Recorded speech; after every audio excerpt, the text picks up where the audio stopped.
The rain comes down in sheets across the South Pacific. It's August 1945. The jungle hums with insects and distant thunder. Somewhere in the Philippine mountains, a convoy of Japanese military trucks winds through narrow mountain roads, their engines groaning under the weight of retreat. Inside the third truck, pressed shoulder to shoulder beneath a canvas tarp that leaks in 20 places, sit 19 women. Their uniforms are torn. Mud cakes their boots. These are not soldiers. They are nurses, clerks, telegraph operators, the remnants of a field hospital that evacuated too late. Lieutenant Fumiko Hayashi sits near the tailgate, her hands gripping the metal frame to steady herself against the violent rocking. She is 27 years old. Her face is gaunt, her eyes hollow from 3 weeks of running. She clutches a small leather medical bag against her chest like a child holding a doll. The truck ahead explodes. The sound tears through the rain, a fireball rising into the grey sky, metal shrieking, men screaming. Their driver slams the brakes. The truck skids, fishtails, and crashes into a ditch. Women tumble over each other. Someone's head cracks against the side panel. Blood mixes with rainwater. Fumiko hits the ground rolling. She comes up on her knees, gasping. Around her, chaos. The remaining trucks trying to reverse, men shouting orders in Japanese, the stutter of machine gun fire from the ridge above. American guerrillas. Filipino resistance fighters. The convoy is trapped. She grabs the nearest woman, Nurse Emiko, barely 19, and pulls her toward the tree line. Others follow. They run bent low, stumbling over roots, branches whipping their faces. The sounds of battle fade behind them into the rain. They don't stop running until darkness falls. When they finally collapse in a shallow ravine, there are only 12 of them left. No officers. No soldiers, no food. Just 12 women in the middle of a jungle that wants them dead. Fumiko counts faces by lightning flash. She knows most of them. Hamiko, the young nurse who still believes the Emperor will send ships to save them. Corporal Sachiko Ito, a telegraph operator with a sharp tongue and sharper mind. Private Yuki Tanaka, a cook's assistant who hasn't spoken since the convoy attack. Others whose names blur together in exhaustion. We head north, Fumiko says quietly. Her voice carries the weight of command she never wanted. Toward the coast. There may still be ships. There are no ships, Sachiko says. She sits with her back against a tree, arms wrapped around her knees. The war is over. You know it's over. We don't know anything. I was intercepting American transmissions for 6 months. I know how to read between their words. It's over. We lost. Fumiko stares at her through the rain. Then we survive until someone tells us officially. They sleep in shifts, 2 keeping watch while the others lie pressed together for warmth.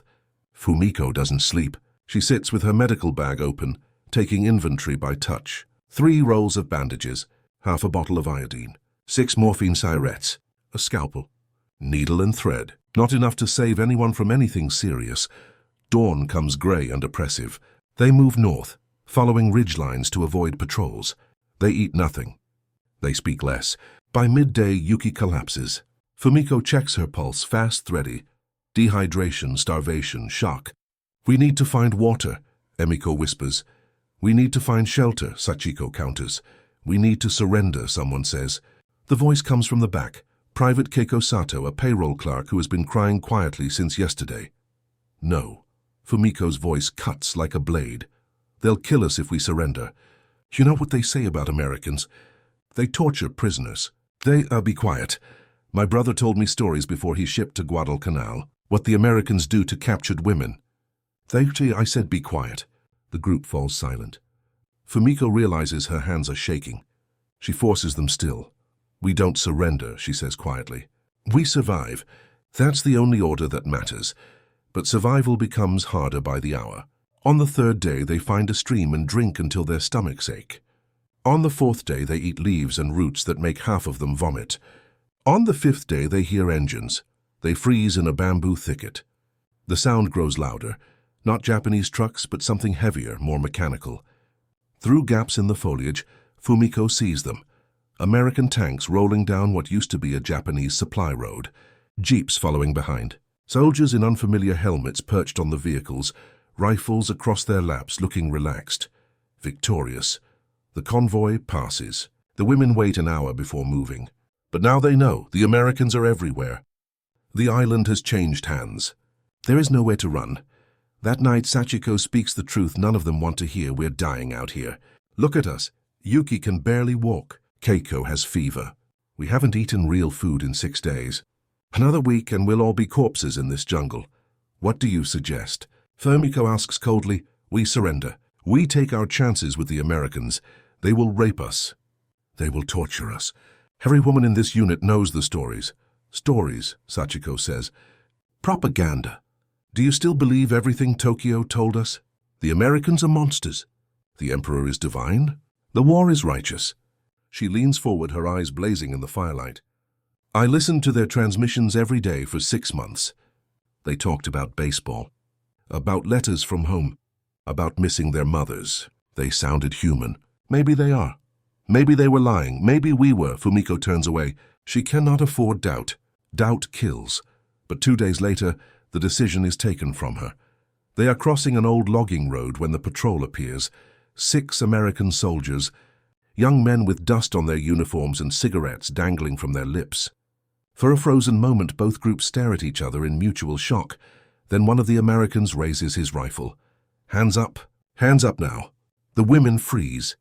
Fumiko's hand instinctively moves toward the scalpel in her bag. Don't, Sachiko hisses beside her. Don't. Slowly, Fumiko raises her hands. The others follow. Yuki collapses to her knees, sobbing. Keiko begins praying in a whisper. Emiko closes her eyes, waiting for bullets. The Americans approach cautiously, rifles trained. They're shouting in English, words Fumiko doesn't understand but whose meaning is clear. Don't move, stay down. Keep your hands visible. One soldier, he can't be older than 20, with red hair and freckles, steps forward. He looks at them with something like confusion. Like he's seeing ghosts. Jesus Christ, he mutters. They're women. They're just women. Another soldier, older, approaches Fumiko. He's studying her uniform, her rank insignia. You speak English? English? Fumiko stares at him. Her heart hammers against her ribs. This is it. This is where they die. I speak. Small English, she says finally. The words feel like broken glass in her mouth. The soldier nods. He lowers his rifle slightly. Are you prisoners of war now? POW, you understand? We're taking you to a camp. You'll be safe there. Safe, the word means nothing. Fumiko searches his face for cruelty, for the sadistic pleasure the propaganda promised. She sees only tired eyes and something that might be pity. We will be killed, she asks.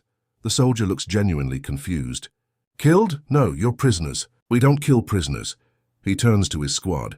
Get on the radio. Tell them we've got 12 Japanese females, military personnel, requesting transport to the POW processing center. They wait in silence while the radio crackles. The Americans share cigarettes and pass a canteen of water down the line. One of them offers it to Fumiko. She takes it with trembling hands, sniffs it suspiciously, then drinks. It's just water. Clean water, not poisoned, not drugged. Just water. The trucks arrive an hour later. Different trucks than the ones they fled from, bigger, sturdier, with white stars painted on the sides. The women are loaded into the back, but this time American soldiers climb in with them, sitting casually on the benches, rifles across their knees but not pointed at anyone. The red-haired soldier sits across from Fumiko. He pulls something from his pocket, a photograph worn at the edges. He shows it to her. 2 women, one elderly, one young, smiling in front of a white house. My mother and sister, he says, pointing. Back in Ohio, I haven't seen them in 2 years. Fumiko stares at the photograph. She doesn't understand why he's showing her this. Is it mockery, a trick? You have family?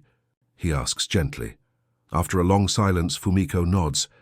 Mother, in Kyoto. You'll write to her. When we get to camp. They let prisoners write letters. This has to be a lie. But the soldier's face shows no deception. He simply tucks the photograph away and lights another cigarette, gazing out at the passing jungle. The truck drives for 3 hours. They pass through devastated villages, past burned-out tanks with Japanese markings, past makeshift American camps where soldiers wave and shout greetings that sound almost cheerful. The world has transformed into something unrecognizable. Finally, they arrive at a compound surrounded by chain-link fences topped with barbed wire. Guard towers stand at each corner, but inside the fence Fumiko sees rows of white tents, clotheslines with laundry flapping in the breeze, and impossibly groups of Japanese soldiers playing cards in the shade. The trucks stop at a gate. The women are helped down, helped not dragged, and escorted to a processing building. Inside, American officers sit behind desks with typewriters and thick ledgers. They ask questions through interpreters: name, rank, unit assignment. Medical conditions, Fumiko answers mechanically. She keeps waiting for the trap to spring, for the interrogation to turn brutal. It never does. Any injuries we should know about? The interpreter asks. A Japanese-American soldier with kind eyes. Private Tanaka needs medical attention. Dehydration and possible infection. The interpreter relays this. Immediately, a medic is summoned. Yuki is taken away on a stretcher. Fumiko watches her go, waiting for someone to stop the act. No one does. After processing, they are led to a section of the camp marked female quarters, a cluster of tents separated from the main compound by another fence. Inside the largest tent, cots are arranged in neat rows. Clean blankets are folded at the foot of each cot. A small table holds a pitcher of water and tin cups. You'll stay here, the interpreter explains. Meals are at 700, 1200 and 1800 hours. Roll call twice daily. Medical clinic is open from 800 to 1600. Showers are behind the tent. We have a rotation schedule. You'll receive Red Cross packages next week. He pauses, seeing their stunned faces. I know this is confusing. I know you were told things about Americans, about what happens to prisoners. He speaks in Japanese now, his voice gentle. Those things aren't true. You're under the protection of the Geneva Convention. You will be treated humanely. You will be fed. You will be safe. Do you understand? No one answers. They can't. The words don't make sense. That evening they are led to a mess tent. The smell hits Fumiko first. Meat cooking, something sweet and yeasty, coffee. Her stomach cramps with hunger so intense she nearly doubles over. Inside, Japanese male prisoners are already eating, seated at long tables. They look up as the women enter. Some look shocked, others indifferent. They all look better fed than anyone Fumiko has seen in months. An American soldier behind a serving counter greets them with a smile. He holds up a metal tray and mimes eating. The women shuffle forward. Fumiko reaches the front of the line. The soldier plops something onto her tray, a round sandwich of some kind, the meat thick between two pieces of white bread. Beside it, he adds a heap of fried potatoes. Then he reaches into a metal cooler and pulls out a dark glass bottle, condensation beading on its surface. He sets it on her tray with a wink. Fumiko stares at the meal, at the impossible abundance of it, at the bottle with its strange red label. Hamburger and Coca-Cola, the soldier says, pronouncing the words slowly. Best meal in the world, right? She carries her tray to an empty table. The other women join her, each carrying identical meals. They sit in silence, staring at the food like it might vanish. Emiko is the first to move. She picks up the sandwich with both hands and bites. Her eyes close. A sound escapes her throat, half sob, half moan. She chews slowly, reverently. One by one the others follow. Fumiko watches the meat, watches tears stream down faces too exhausted for shame. She picks up her own sandwich. The meat is hot, juicy, seasoned with something that makes her taste buds explode. The bread is soft as clouds. She has never tasted anything like this. She sets the sandwich down and picks up the bottle. The liquid inside is dark, almost black. She twists the cap, it hisses. She sniffs cautiously. Sweet, sharp, carbonated. She sips. The sensation is overwhelming. Bubbles bursting on her tongue, sugar flooding her system, a taste both foreign and addictive. She drinks deeper, unable to stop. Across the table, Sachiko is crying into her hands, her hamburger half eaten in front of her. I don't understand, she whispers. I don't understand any of this.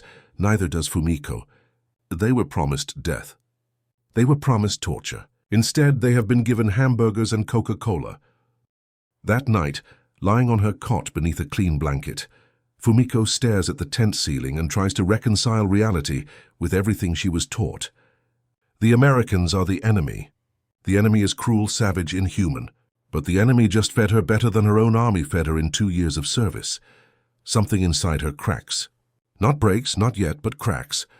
A fissure in the foundation of every belief she built her life upon. In the darkness, she hears Emiko whisper, "Do you think they're fattening us up? Before they..." before they do whatever they're planning? No one answers, because no one knows. They can only wait, but days pass and nothing happens. They wake to roll call. They eat 3 meals a day. Impossible meals, abundant meals, meals that make their shrunken stomachs rebel until they adjust. They shower in warm water. They receive clean clothes. A doctor examines each of them, gentle and professional, treating infections and malnutrition. Yuki recovers. Keiko's fever breaks. Slowly, incrementally, they stop looking like corpses. On the 5th day, Fumiko is summoned to an office outside the female quarters. She goes rigid with fear. This is it. This is when the real interrogation begins. But inside the small building, she finds only the Japanese-American interpreter from her first day. He sits behind a desk with paper and pens spread before him. "Sit, please," he says in Japanese. She sits back straight, hands folded. "I'm Lieutenant Takashi Yamamoto," he says. "I was born in California. My parents came from Hiroshima. I grew up in both worlds, Japanese at home, American everywhere else. So I understand how confusing this must be for you." Fumiko says nothing. "You're allowed to write letters home. 1 per week, 1 page. We'll read them before they're sent. That's regulation. But we won't censor anything except military information. You can tell your family you're alive and safe. Would you like to write to your mother?" The question pierces something in Fumiko's chest. Her mother? She hasn't thought about her mother in weeks, hasn't allowed herself to think about anything except survival. "Yes," she whispers. Lieutenant Yamamoto slides paper and a pen across the desk. "Take your time." Fumiko stares at the blank page. What can she possibly say? How can she explain any of this? She picks up the pen. It's been so long since she held a pen, and begins to write. "Dear Mother, I am alive. I am a prisoner of the Americans. I am being treated well." Her hand trembles. The words look like lies on the page. "They feed us 3 times a day. The food is strange but good. There is meat. There is bread. There are sweet drinks that bubble like spring water. I do not understand why they are kind to us. We were told they would be cruel. Everything we were told was wrong. I think of you every day. I hope you are safe. I hope the war has not reached Kyoto. I hope I will see you again. I remain your daughter, Fumiko." She sets the pen down. Lieutenant Yamamoto takes the letter, reads it quickly and nods. "I'll make sure this gets into the mail system. It may take months to reach Japan, but it will get there." He pauses. "She'll be very happy to know you're alive." Fumiko nods, not trusting herself to speak. Over the following weeks, a routine establishes itself. Wake, roll call, breakfast. The women are given small jobs to fill the time: laundry, kitchen prep, mending uniforms. Nothing grueling. Nothing that feels like punishment. In the afternoons, they sit in the shade and talk, carefully at first, then more openly.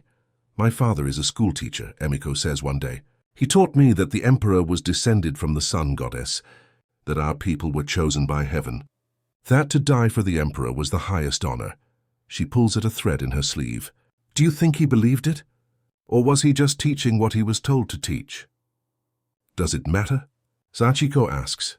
"Yes, because if he didn't believe it, then he lied to me. And if he did believe it, then he was deceived. So either way, everything I built my life on is false." They sit with that truth in silence. Fumiko watches the American guards patrol the fence line. Young men, most of them, laughing and joking, human in every way that matters. She thinks about the red-haired soldier and his photograph. She thinks about the cook who serves hamburgers with a smile. She thinks about the doctor who treated her infected foot with the same care he'd give his own daughter. These are not monsters. They never were. One afternoon, a Red Cross truck arrives. Prisoners are called to the main yard where boxes are being unloaded. Care packages, the interpreter explains. Each prisoner receives one. Fumiko opens hers with shaking hands. Inside, soap, a toothbrush, a small towel, a bar of chocolate, a pack of cigarettes, a paperback book in English. At the bottom, a handwritten note: "To our friends in captivity. From the people of America. May peace come swiftly." Fumiko reads the note 3 times. Friends. They call us friends.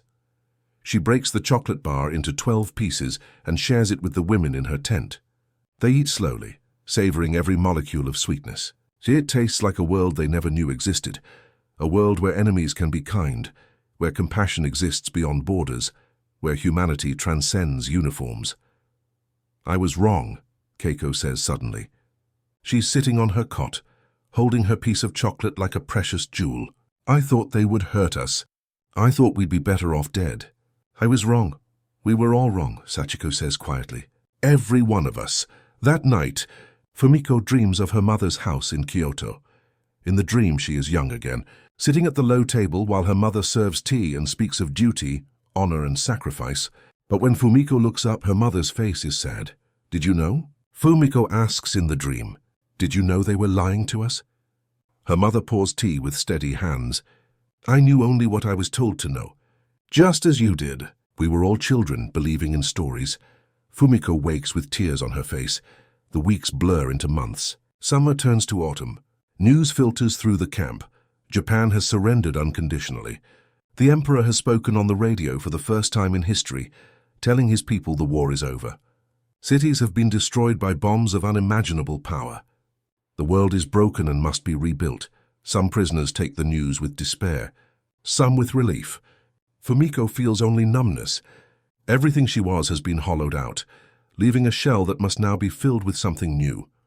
One day, Lieutenant Yamamoto summons her again. There's someone who wants to meet you, he says. He leads her to a different building, larger than the others. Inside, an American officer sits behind a desk, older than most, with grey at his temples and ribbons on his chest that suggest decades of service. He stands when Fumiko enters. Lieutenant Hayashi, he says through Yamamoto's translation. I'm Colonel Matthews. I command this facility. Fumiko bows. The colonel gestures to a chair. I've been reading your file, he continues. Before the war, you were a nursing student at Tokyo Imperial University. Top of your class. You planned to work in pediatrics. Yes, sir. The war interrupted that. Yes, sir. Colonel Matthews leans back in his chair. When you're repatriated, which will happen in the next few months, what will you do? Fumiko has no answer. She hasn't allowed herself to think about the future. The future is a luxury for people who aren't broken. I ask, the colonel continues, because we're going to need people like you. Japan will be occupied for years. We'll be rebuilding hospitals, schools, infrastructure. We'll need Japanese professionals who can bridge the gap between our cultures, who can help their own people adjust to this new world. He pauses. You could continue your medical training. We could facilitate that. You could be part of the rebuilding. Why? The question escapes before Fumiko can stop it. Why would you help me? The colonel smiles sadly. Because the war is over. Because you were never my enemy. You were a soldier following orders just like I was. Because revenge and cruelty only breed more revenge and cruelty, and that cycle has to end somewhere. He leans forward. Because I believe people can change. I believe countries can change. I believe a better world is possible, but only if we build it together. Fumiko stares at this man who represents everything she was taught to hate. She sees nothing but sincerity in his eyes. I will think about this, she whispers. Please do. She returns to her tent in a daze. That evening, she sits with the other women and tells them about the conversation. They listen in silence. What will you do? Emiko asks. I don't know, Fumiko admits. Go home, find my mother. Try to understand how to live in a world where everything I believed was a lie. Maybe not everything, Sachiko says quietly. You believed in duty, in helping people, in serving something greater than yourself. Those things weren't lies. They were just pointed in the wrong direction. Fumiko considers this. And if I could point them in a new direction? Then maybe something good could come from all this suffering. The night is warm, stars visible through gaps in the tent canvas. Somewhere in the camp, someone is playing a harmonica, a sad, lonely melody that speaks of homes lost and futures uncertain. I want to tell you something, Fumiko says. So when we were running through that jungle, starving and terrified, I was ready to die rather than surrender. I thought death would be more merciful than capture. She looks at each woman in turn. I was wrong. And I think our whole country was wrong. About surrender, about defeat, about the Americans, about everything. So what do we do with that? Keiko asks. We learn, we grow. We become people who don't make the same mistakes again. Fumiko stands, walks to the tent entrance, and looks out at the camp. At the lights of the guard towers, at the American flag hanging limp in the still air. And maybe when we go home we help others learn too. Winter comes. On Christmas Day, the prisoners are given a feast, roasted chicken, mashed potatoes, pies made with real sugar. The Americans sing carols in the mess tent, and some of the Japanese prisoners hum along, not understanding the words but feeling the sentiment. Fumiko sits with her women and thinks about how strange it is to celebrate an enemy's holiday. Except they're not enemies anymore. The war is over. There is only the work of becoming human to each other again. In February 1946, the repatriation orders arrive. The camp will be emptied over the next 3 months. Prisoners will be sent home in groups, transported by ship to whatever remains of Japan. Fumiko's group is scheduled for late March. On her last day in the camp, she stands at the fence and watches American soldiers playing baseball in a field beyond the wire. Their laughter carries on the wind. Such a simple thing. Young men playing a game, happy to be alive.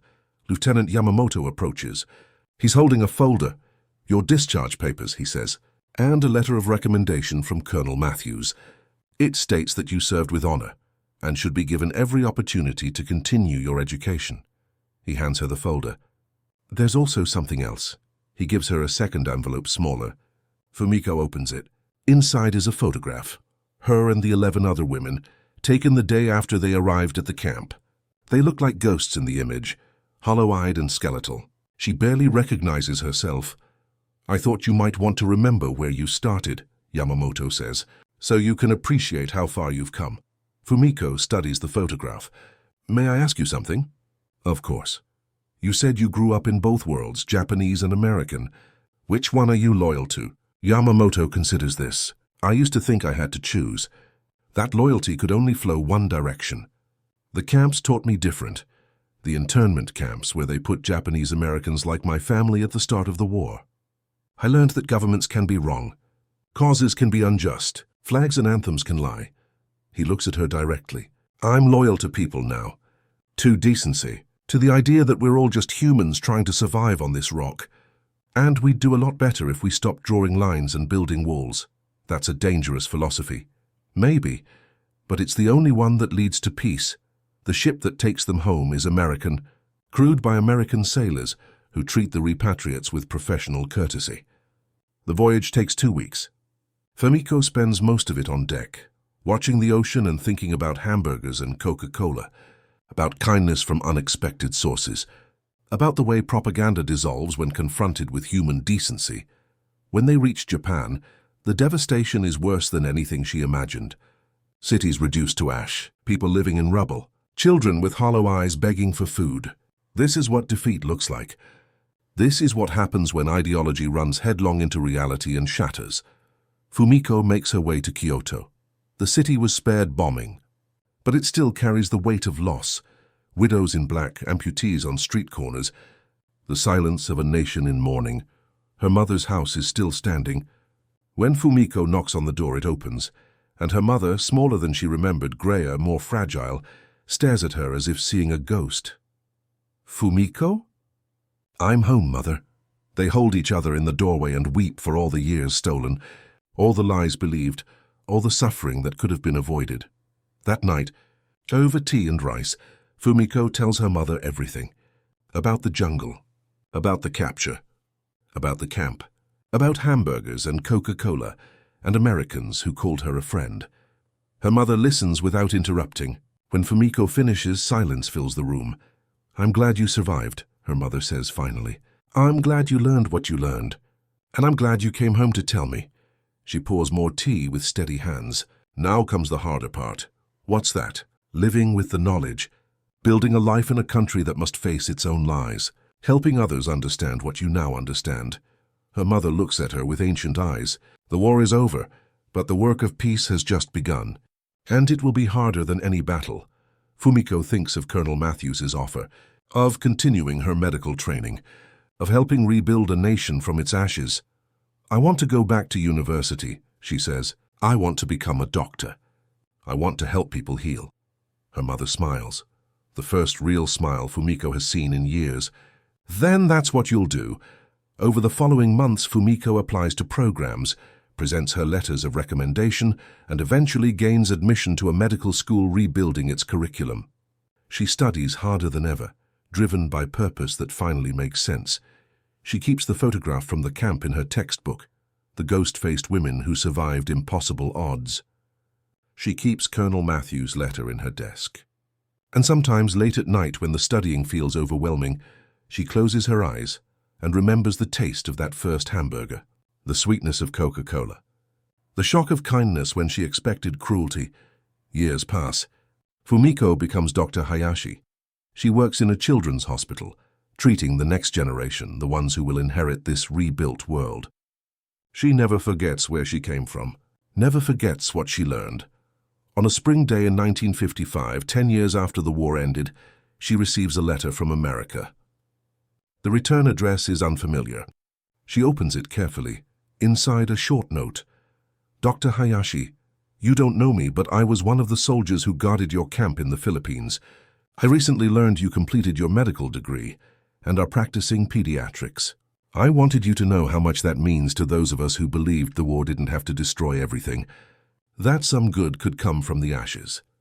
I'm teaching high school history now in Ohio. I tell my students about the camp, about the Japanese prisoners who became friends, about how hamburgers and Coca-Cola became symbols of a better way forward. Thank you for proving that people can change, that enemies can become allies, that the world is bigger than our worst fears. With respect and admiration, Private Thomas O'Connor, retired, Fumiko reads the letter 3 times. Then she carefully folds it and places it in her desk beside Colonel Matthews' recommendation and the photograph of 12 women who looked like ghosts. That evening, after her shift ends, she stands outside the hospital and watches children play in the courtyard. They laugh and chase each other with the pure joy of youth. They don't remember the war. They don't carry the weight of propaganda and lies. They are the future, and the future is worth fighting for. Fumiko thinks about Private O'Connor in Ohio, teaching history to children who never knew war. She thinks about Lieutenant Yamamoto, wherever he is, living between worlds and refusing to choose. She thinks about Colonel Matthews and his belief that a better world is possible if we build it together. She thinks about hamburgers and Coca-Cola, such small things, such ordinary things, and how they became the moment everything changed. The moment when kindness shattered propaganda, when humanity defeated hatred, when the enemy stopped being a monster and became simply human. That day, in a jungle clearing with rain falling and fear thick as fog, she expected death and received a meal. She expected torture and received decency. She expected the end and received instead a beginning.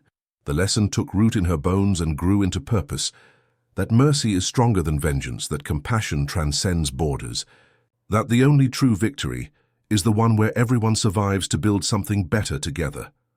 She learned that war ends when the last soldier falls, but peace begins when the first hand reaches across the divide, and in that reaching, tentative, uncertain but brave, lies the hope of every generation that follows. The children play. The sun sets. Dr. Fumiko Hayashi goes home to her mother's house, where tea is waiting, and tomorrow holds the promise of more lives saved, more wounds healed, more proof that people can change. That day, with hamburgers and Coca-Cola on a tin tray, she learned the most dangerous truth of all, that our enemies are human too, and in their humanity lies the seed of peace.